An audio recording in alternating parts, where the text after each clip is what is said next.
Hello ছোট্ট বন্ধুরা, কেমন আছো তোমরা? আমি দীপ্ত কুমার পাল, তোমাদের প্রথম শ্রেণীর ইংলিশ ফর টুডে বইয়ের। আজ আমরা শিখব ইউনিট 10 অর্থাৎ অধ্যায় 10। দেখো বন্ধুরা, ইউনিট 10 অর্থাৎ অধ্যায় 10-এ আছে রেইম। রেইম মানে হচ্ছে ছড়া।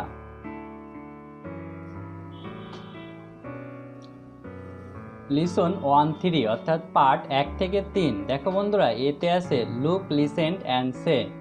দেখো, শোনো এবং বলো। এখানে আমরা দেখতে পাচ্ছি কিছু ছবি দেয়া আছে। এখানে আছে রাইট। রাইট মানে হচ্ছে ডান, অর্থাৎ এই অ্যারোটা, এটাকে একটা অ্যারো চিহ্ন, ডান দিকে অ্যারো করা আছে। এবং এটা হচ্ছে লেফট। লেফট মানে হচ্ছে বাম, এই অ্যারোটা বাম দিকে অ্যারো করা আছে। গ্রাউন্ড। গ্রাউন্ড মানে হচ্ছে ভূমি বা মাঠ। আমাদের যে পৃথিবীর মাটি, ঘাস, এগুলোকে বলা হয় গ্রাউন্ড। গ্রাউন্ড মানে হচ্ছে ভূমি বা মাঠ। স্কাই। স্কাই মানে হচ্ছে আকাশ। এখানে আমরা আকাশের ছবি দেখতে পাচ্ছি এবং আকাশে কিছু মেঘ আছে। এটা বার্ড। বার্ড মানে হচ্ছে পাখি।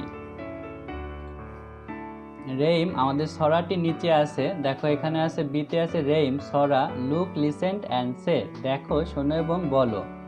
তো এখন আমরা ছড়া বা কবিতাটি পড়ব। লুক লেফট, বামে তাকাও। লুক মানে কি? তাকানো। লুক লেফট, লেফট মানে হচ্ছে বাম, তাহলে বামে তাকাও। লুক রাইট, ডানে তাকাও। সে হ্যালো, ওহে বলো। সে মানে বলা, হ্যালো মানে ওহে। তো এই ছেলে মেয়ে দুইটির মধ্যে কথা হচ্ছে এবং এখানেও একটি আমরা ছেলে দেখতে পাচ্ছি। তো লুক লেফট, লুক রাইট, সে হ্যালো। লুক লেফট, বামে তাকাও। লুক রাইট, ডানে তাকাও। সে হ্যালো, ওহে বলো। তারপরে আছে লুক অ্যাট দ্য গ্রাউন্ড, ভূমির দিকে তাকাও। লুক অ্যাট দ্য স্কাই, আকাশের দিকে তাকাও। তো এই মেয়েটি দেখো ভূমি অর্থাৎ মাটির দিকে তাকাচ্ছে এবং এই ছেলেটি আকাশের দিকে তাকাচ্ছে। আকাশে মেঘ আছে, আকাশে পাখি উঠছে। লুক অ্যাট দ্য বার্ড, পাখিটির দিকে তাকাও। সে গুড বাই, শুভ বিদায় বলো। তো এই ছেলেটি পাখিটির দিকে তাকাচ্ছে এবং পাখিকে শুভ বিদায়, গুড বাই বলছে। লুক মানে দেখা। অ্যাড বলতে কোনো নির্দিষ্ট কিছুকে বোঝাচ্ছে। লুক অ্যাট মানে তাকানো। গ্রাউন্ড মানে হচ্ছে ভূমি, আর স্কাই মানে হচ্ছে আকাশ। বার্ড মানে পাখি। সে মানে বলা। গুড বাই মানে হচ্ছে শুভবিদায়। তাহলে এই রেমটি আমরা আবার পড়ি। Look left, look right, say hello, look at the ground, look at the sky, look at the bird, say good bye. আবার আমরা পড়ি রেমটি এবং তার সাথে বাংলাও পড়ব। লুক লেফট, বামে তাকাও। লুক রাইট, ডানে তাকাও। সে হ্যালো, ওহে বলো। লুক অ্যাট দ্য গ্রাউন্ড, ভূমির দিকে তাকাও। লুক অ্যাট দ্য স্কাই, আকাশের দিকে তাকাও।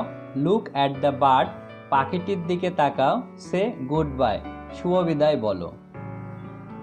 তারপরে দেখা যাচ্ছে সিতে আছে সে অ্যান্ড ডু, বলো এবং করো। অর্থাৎ এই কাজগুলো তোমাদের বলতে বলছে এবং করেও দেখাতে বলছে। অ্যালফাবেট মানে হচ্ছে বর্ণমালা। লিসন 4-6 অর্থাৎ পার্ট 4 থেকে 6। ইউনিট 10 অর্থাৎ এটি অধ্যায় 10-এর আলোচনা। দেখো, এতে আছে লুক, লিসেন্ট অ্যান্ড সে। দেখো, শোনো এবং বলো। ট্রেস ইন দ্য এয়ার, চিহ্নের উপর হাত ঘোরাও। তো এখানে দেখো, বড় হাতের এইচ এবং ছোট হাতের এইচ আছে এবং এইচ দিয়ে একটি ওয়ার্ড দেওয়া আছে, সেটা হচ্ছে হেন। HEN, হেন। হেন মানে হচ্ছে মুরগি। তাহলে এখানে আমরা এইচ লিখব, এইচ। তো এভাবে তোমরা চিহ্নের উপর হাত ঘুরিয়ে এইচ লিখবে। তোমরা আরও সুন্দর করে বড় হাতের এবং ছোট হাতের এইচ লিখতে পারবে। HEN, হেন। হেন মানে মুরগি। তারপরে বিতে আছে সে অ্যান্ড রিড, বলো এবং পড়ো।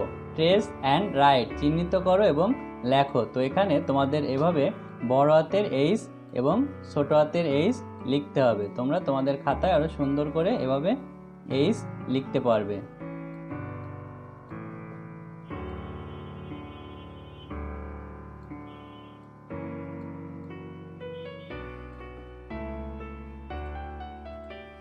তারপরে দেখো সিতে আছে সে, ট্রেস অ্যান্ড রাইট, বলো, চিহ্নিত করো এবং লেখো। সে মানে বলা, ট্রেস মানে চিহ্ন, অ্যান্ড মানে এবং, রাইট মানে লেখা। তো এখানে আমরা একটি ছবিতে একটি গট, ছাগল দেখতে পাচ্ছি, একটি অ্যান্ট, পিঁপড়া, তার মাথার উপর একটি অ্যাপেল অর্থাৎ আপেল নিয়ে যাচ্ছে, এবং এখানে একটি আমরা পাখির বাসা, এই মুরগির বাসা, তার এখানে ডিম দেখতে পাচ্ছি, 2টা এগ, এবং এখানে 3টা অ্যান্ট, পিঁপড়া দেখতে পাচ্ছি, এখানে একটি ঘর অর্থাৎ হাউস দেখতে পাচ্ছি বা হোম।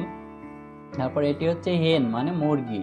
তো এখানে দেখো আছে, এখানে এইচ লিখতে হবে, HEN, হেন, হেন মানে মুরগি, এখানেও এইচ লিখতে হবে, তারপরে ই লিখতে হবে, তাহলে HEN, হেন, হেন মানে মুরগি, এখানেও এইচ লিখতে হবে, তারপরে ই লিখতে হবে, HEN, হেন, হেন মানে মুরগি। তো বন্ধুরা, আজ আমাদের ভিডিও এ পর্যন্তই। পরবর্তী ভিডিওতে আমরা পরবর্তী ইউনিট আলোচনা করব। ভালো থেকো তোমরা।